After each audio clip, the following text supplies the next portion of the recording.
ఈ స్థానంలో నిలబడి మీలాంటి అనుభవజ్ఞుణ్ణి అధ్యక్షాన్ని సంబోధించే అవకాశం నాకు ఇచ్చిన మా నాయకుడు చంద్రబాబు నాయుడు గారికి ముందుగా కృతజ్ఞతలు తెలియజేస్తూ, నిన్న సభాపతిగా మీ పేరు ప్రతిపాదించినప్పుడు ఈ సభలో ఉన్న సీనియర్స్లో మీరు ఒకరు అనుకున్నాను.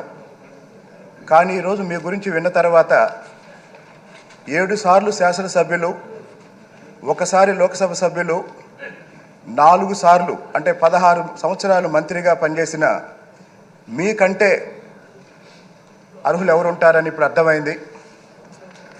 అయితే మనందరూ ఒక విషయం ఇష్టం లేకపోయినా మాట్లాడుకుంటున్న విషయం ఏంటంటే ప్రతిపక్షం గురించి.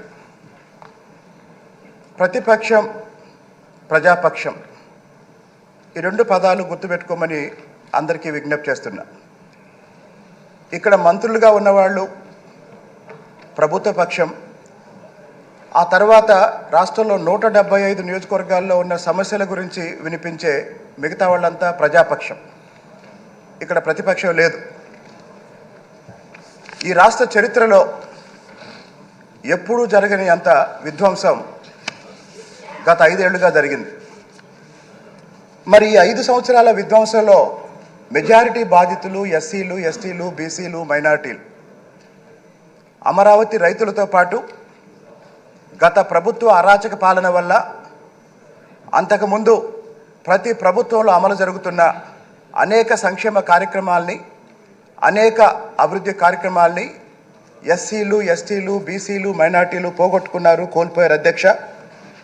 అలాగే గత ప్రభుత్వ విధానాల వల్ల గ్రామీణ అభివృద్ధి అనేది పూర్తిగా నిర్లక్ష్యం చేయబడింది. నాలాంటి పూర్తిగా గ్రామీణ ప్రాంతం నుంచి వచ్చిన శాసనసభ్యులు, మా తిరువూరు నియోజకవర్గం పూర్తిగా గ్రామీణ నియోజకవర్గం, వ్యవసాయప్రదమైన నియోజకవర్గం. మరి ఏ ఊరు చూసినా రోడ్లు లేవు, డ్రైనేజీ లేవు, నీళ్లు లేవు. గత 5 ఏళ్లుగా ఈ ప్రభుత్వం అందరినీ నిర్లక్ష్యం చేసింది.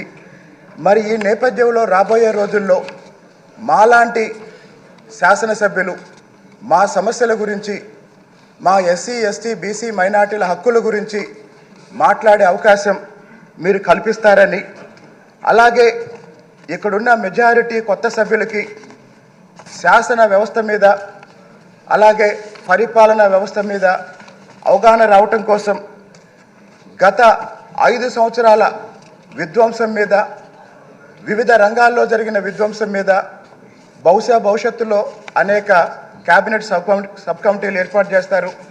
అలాగనే కొన్ని కీలకమైన అంశాల మీద హౌస్ కమిటీలు కూడా రాబోతాయి.